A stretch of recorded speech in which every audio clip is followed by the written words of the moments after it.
Hey guys, have you got a modular motorcycle helmet and you're looking for tips on how to install your action camera? I've got everything you need right here in this video.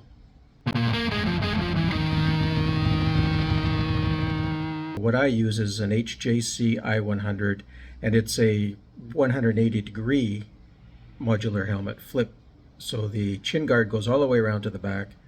So you have to also consider what's going on if you want to be mounting on the top of your helmet. I got the Adventure Combo Osmo Action 4. It came with all its goodies. I also had odds and ends. Came with other things. I ordered a few more things because I needed to get that camera mounted on the helmet properly. And I want it centered, so I want to come around from the side a bit and have it so I could flip the helmet up and use a low profile mount on the top of the helmet. This would not stretch around far enough, so I needed a few more pieces. The vent is in the front, and there's a bit of a crown or a hump in the middle of the chin. It's okay, I want to mount it off to the side, but when I get it mounted off to the side, it's just a little bit too short. So what I'm going to do is I'm going to use this kind of a setup right here. Clips right into here. I'm going to mount that to the side of the chin guard. Be able to plug it in with that, and I'll be hooking up that curved system. So amongst the things that I ordered, I got a little extension piece and another 90-degree turn because this unit turns at 90 degrees.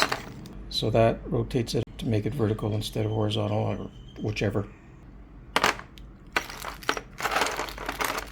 And extra parts that I will be able to use a second helmet and or my bicycle helmet. All of those things that I showed you. Southeast Asia, man. Total price for all of those adapter pieces, everything except for the adventure pack of the camera, came to just under $20 Canadian. So there's the cleaner, there's the pads, there's the unit you're going to stick down, and the pads come with these units, and there's the buckle to insert into the mount. You'll notice that all these typical arms that people may be used to that come with the units. Now, they're great when you want to undo something constantly and do it back up again, but these are better where you've got a more permanent fixture that you do not want to change, and also enables you to clamp it down pretty tight. These things here, if you push down hard enough, and it doesn't have to be terribly hard, and the screw does pop out. It's happened to me once already.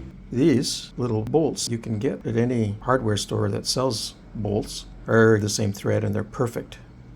They're 3/4 inch, I think. But without pulling one of these out of the bag, you can see they match up in length to the bottom of the plastic. So what I do is I just take one of these plastic things, go to the hardware store, find the nut that fits properly, and then just buy the bolts that would fit the nuts.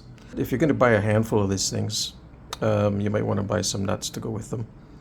I didn't buy these. These are actually spares that came in the kit. Those will be handy, I suppose, if I need them. Going from there to the units that I made. Now I look at this thing and I go, wow, what a behemoth. There's got to be a better way. It's actually a very good and very sturdy way, and you'll see where I have replaced all of those long-handled bolts, I guess you'll call them. Let's call them that anyway, just because I don't know what else to say.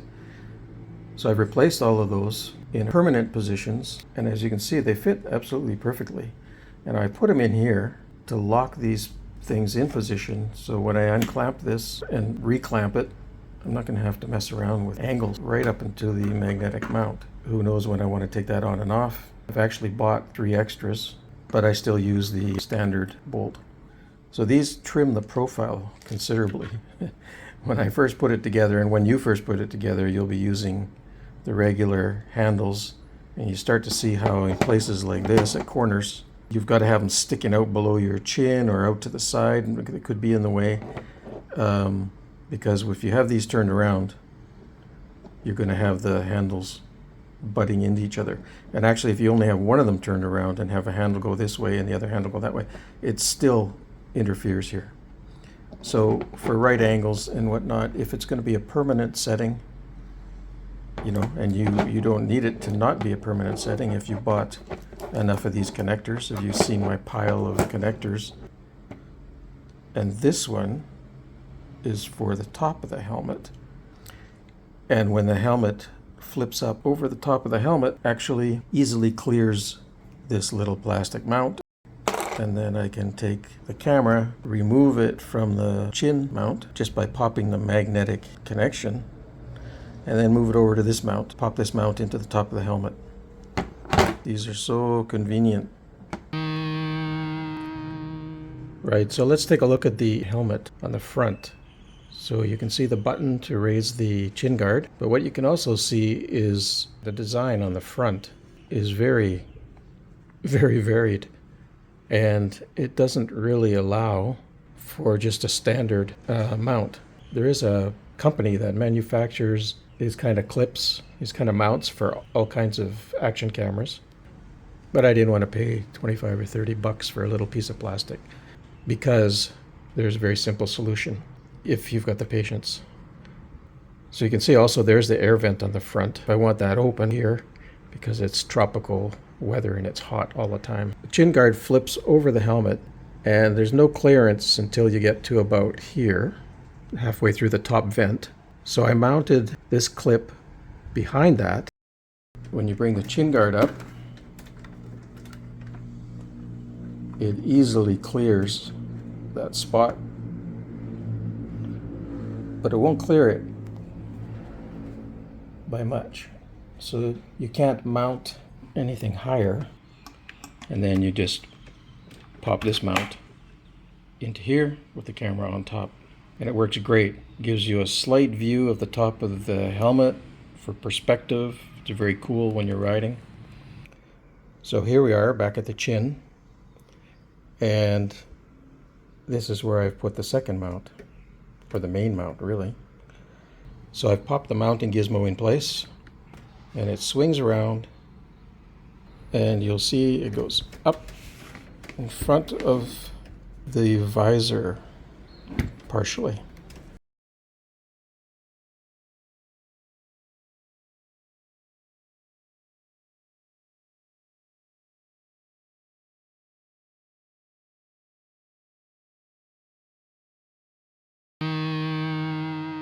If this kind of a unit setup makes you uneasy because it seems kind of long around, it's not actually, and very tall. If it seems too cumbersome for you, you can very easily just stop right there, exclude the top two pieces, and you still need this right turn here. And just attach the camera right there. Well, that's a wrap, folks. I hope you got something out of that, something was helpful to you. If so, I'd appreciate you giving me a like and subscribe, and I hope to catch you in the next one. Cheers.